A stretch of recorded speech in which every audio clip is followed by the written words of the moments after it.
Baazootu subscribe godhuudhaan nu cinaa dhaabbadha. Dursuudhaan baazootu subscribe gochuudhaan nu bira dhaabbadha jechaadha. Haaluma kanaan immoo wanni isin yaadachiifnu yoo jiraate asirratti waadanuu waan barattanu jechuudha. Subscribe gochuu waan diimtuu kana sosodaatinaati diimtuu kana gaxxuquun isinirratti waajiba ta'ee jira. Maaliif aartii kana jechuudha bareedaa kana baazootu subscribe gootanii share like gochuudhaan bira dhaabbadha.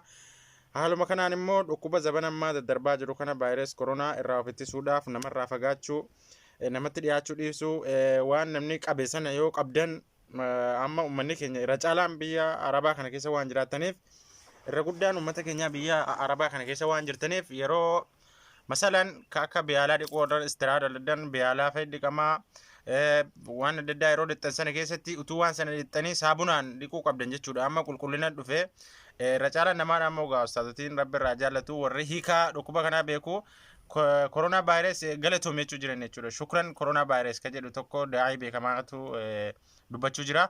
Haa ta'u garuu shukran koronaa jechuun koronaan shukran jechuu isaa sana namni beekuu hin hiika. Yoo inni immoo namni kun dhukkuba kana galateeffatee namni gaa tokko ni jira gaasinoon beektanii sammuun jiraadha wal faallisa waan ta'eef nama waan kana gadi fageenyaan yaadu nama aqila yoo ta'e hiikata malee hiika shukran koronaa waan jedhu alhamdulillah manni shiishaa fi wanta adda addaa kunis cufamee jira. Cafaraa minaaminiinis magaalaa Finfinnee keessa warri duraan dubbatan hundinuu cufamanii jiranii. Walumaa galattuu dhukkuba kana ittisuudhaaf irra caalaan amma warri biyyaallee yoo namatti illee nannee yoo karaa faca'anii illee jiraachuu hin danda'ama.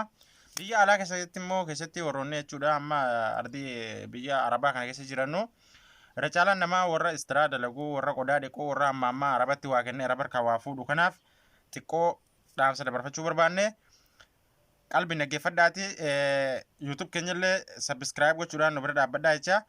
Wanni gochuu qabdanuu biyaalaa fi biyaalaa shaayetii fi akkasuma waan adda addaa arabatti kennitanii harkaa fuutan harka keessan sana yoo kuffaata kaa'achuudhaa fi yookaan qaanfillee ta'e saamunaa jaayiza godhatanii waan sanallee waan harkaa fuutan saamunaan dhiquu qabdanii harka keessanillee saamunaan dhiqachuu qabdanii. Haaluma kanaan jechuudha wagguu araba keessa dhaxxanullee egaa wagguu araba keessa dhaxxanii waa kennitanu yookaan waa irraa fudhattanuu afaan keessan jechuudha yoo waan sana kaa'achuullee qaanfattanii yoo afaan yeroo hunda waan deemtan yoo qaanfattan yeroo irraa achi garagaltan banachuullee ni dandeessan marata yookaan fooxaa jechuudha waan qaqalloo amma mataatti hidhatan kana ofirraa dhabuun isinirratti barbaachisaa miti. Wagguu kan araba seenuu dhaqxan afaan keessan qaxxu gootanii hidhattanii itti kennitanii yeroo irraa deebitan ni banattan itti dhiyaatan jechuudha. Arabni kuni mootummaan akkuma ajaja baasee ni beektan isinuyyuu ajaja baasee jira. Manatti taa'aa jedhanii miti arabni inumaa hin dandeessu. Maaliif sa'aatii guyyaa kana keessatti jarri bakka meeqa ga'anii oolan wayi akka keenya lukaan deemuun taati yoo hin qaban waan ta'eef makiinaadhaan deeman waan ta'eef bootaa hedduu ga'anii oolanii waa hedduutti dhaqanii laakkataa oolan waan ta'eef dhukkubni kun immoo har'a nama qabee irra hin beekus. Kana wanti rakkoo ta'e hamma annan qabaa isinin qabdanii yoo walitti dhumne walirraa hin beeknu jechuudha. Haga guyyaan naqee fagaatee jedhutti guyyaa 14 waan akkasii waan tura ta'eef kanaafuu yeroo arabatti ol itti dhumnu waa tokko yookaan shaahee yookaan gaawwaa yookaan fanaajila waan jarraa joman tokko yeroo ol finnee itti kenninu yeroo kanatti itti dhiyaannu afaan keenya shaffanachuun yookaan hidhachuun barbaachisaadha. Yeroo waan sana immoo yeroo jarri harkaan qaban sana waan itti kenni sana boodatti yeroo waan sana harkaa fuunee geessinee deebifnu dura dursoo waan sana harka keenya saabunaan dhiqannee waan sanallee saabunaan dhiqnee eega waan san dhinnee kaane indigana amma deebinee harka keenya dhiqachuun nurratti barbaachisaadha.